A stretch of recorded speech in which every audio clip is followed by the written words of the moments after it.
So, Karen, it's really nice that we can have this conversation about allyship at work. And, why don't you first introduce a little bit about yourself and what you do? Sure. Thanks, Gary. Thanks for having me. I am now the VP of the SMB business at Facebook in APAC, and I work out here in Singapore. I've got a little bit of a shared history with you in that we both came from, and we both had actually a common employer. That's and right. so now I'm working in channel marketing for the region at Microsoft, and you used to be at Microsoft as well. When was that? That was in like 2005 to 2010. Yeah, Right. so quite some time ago. Yes, and I'm actually joined Microsoft in 2014, Wow, and okay. I'm still there now today. But I think our experiences in Microsoft are a little bit different, right? And when you were in Microsoft, you were not out. And maybe can you share with me why you decided not to be out? Sure. I think Microsoft at that time was a very different company. Basically, the difference then and now, from what I know, because I work with some Microsoft people, I've met some Microsoft people, and there's a Pride chapter now, and there's a lot of like support around DE&I. Then it was a very different world. HQ always had that view that we need to be very inclusive, right? They had like trans engineering directors. It was a very, very good like intentions and great momentum at the HQ level. But in APAC and in Singapore in particular, people were not particularly sensitive to being, careful with like inclusivity, and there was really no allyship around like accepting LGBTQ employees. So I was in situations where I hear homophobic slurs. It was like people were not intentional, but at the same time, it was hard for someone like me, and I just remained in the closet at that time.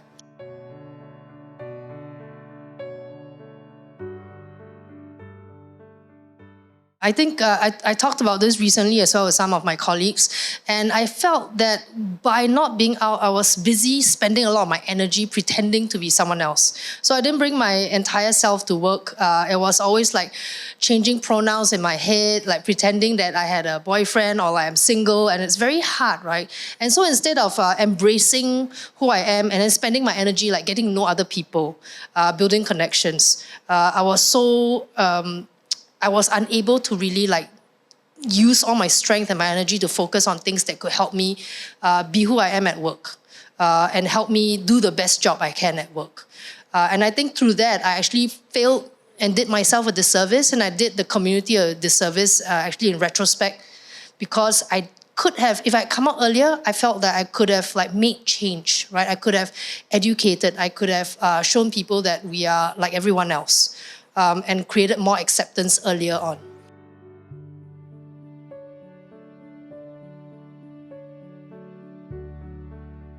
I think at Facebook it was a very different experience. By the time I got to Facebook, it was in a place where I noticed very early on, I had a colleague reach out to me and say, hey, do you know that at Facebook we cover medical care for domestic partners as well? So I'm like what do you mean? Like, so boyfriend, girlfriend, is it? She's like, no. Like even for same gender domestic partners. I said, really? Here in Singapore? She said, yeah. So the only thing you need to do, she said, to be able to get that for your partner is to come out lah. Just tell the people team that you are lesbian and you've got a domestic partner. Wait, hang on. So your colleague actually initiated the conversation with you, even though you were not out at that point in time. Correct. And it's a colleague, and ironically, it's a colleague from Microsoft, an ex-colleague from Microsoft. So she went over to Facebook, she experienced this, and she said, it's safe here, it's fine.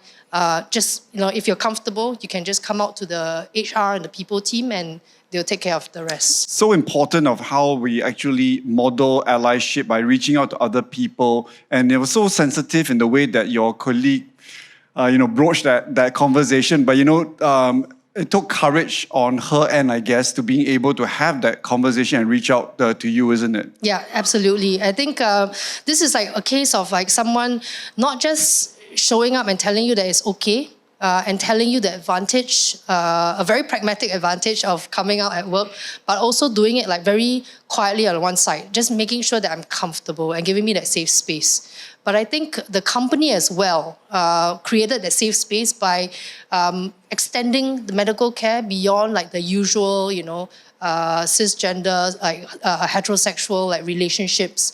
So that was also very like in a form corporate allyship. Yeah, very systemically making that change and showing solidarity and creating visibility from that perspective. Yeah.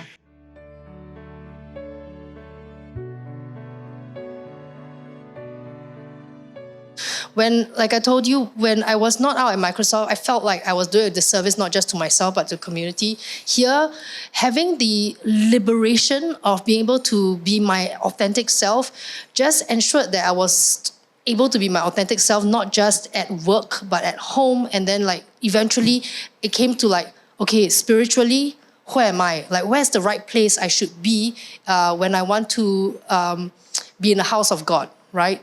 And so that kind of like, it's almost like a domino effect. I started really looking like, how do I bring myself to everywhere? And so the work that I do now is, I'm now like the global co-exec sponsor for Pride Ad. And it's important because I felt that the APAC view needed to be represented on a global stage as well. And there were a lot of things that we're pushing for now. Like we're pushing trans healthcare as a foundational work across the world. So it shouldn't just be North America that has it. Like everywhere should have that trans healthcare. And gender neutral toilets. Like these are very basic stuff that people in other markets take for granted. But here we actually need to make the request and make the push.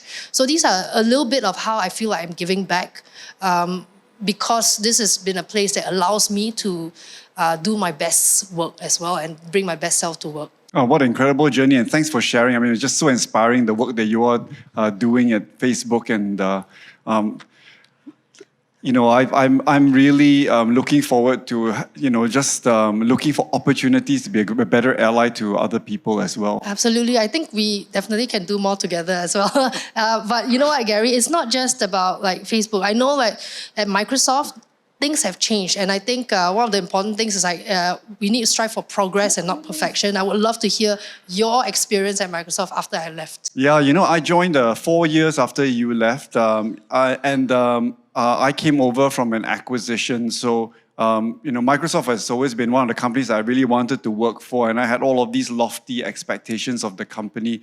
When I got there, I realized that just like you had shared, many things that the global team may have put on a piece of paper, or there could have been a HR guide for it, actually was not being practiced. I mean, we didn't walk the talk, literally. And I remember this really came to a point when I was at my first global sales conference. And at that sales conference, it was a really tough experience for me because it really felt that it was like a middle-aged, white, all-boys club. Yeah. And so the sales conference felt like a monster truck rally, and then the evenings, the entertainment, they had scantily clad women on the stage. I mean, this being Las Vegas, of course. Yeah. And then I just felt completely marginalized, by just what was going on around me. This was just, didn't feel like the place where I could feel included. And so I came back to Singapore.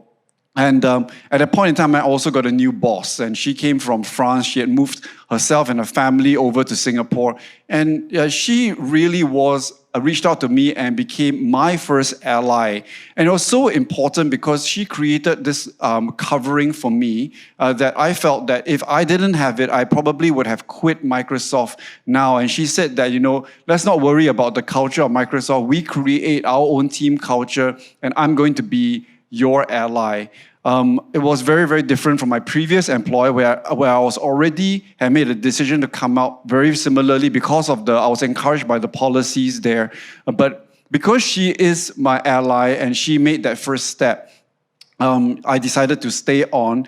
And, thankfully, the culture of the company has now changed because we have got a new CEO who really wants us to ensure that the people that we serve, are represented across the organization. So, it's very progressive thinking that's actually now enshrined in the mission and the values of the company. That's so good to hear, really. I think, and so this is like testament, right, to how people really can cause change, right? Positive change. And allyship, your ex-boss probably helped you in that one situation, but imagine how that has unlocked the fact that she could contain and she could retain you, and then you can represent your community as part of the Microsoft culture as well.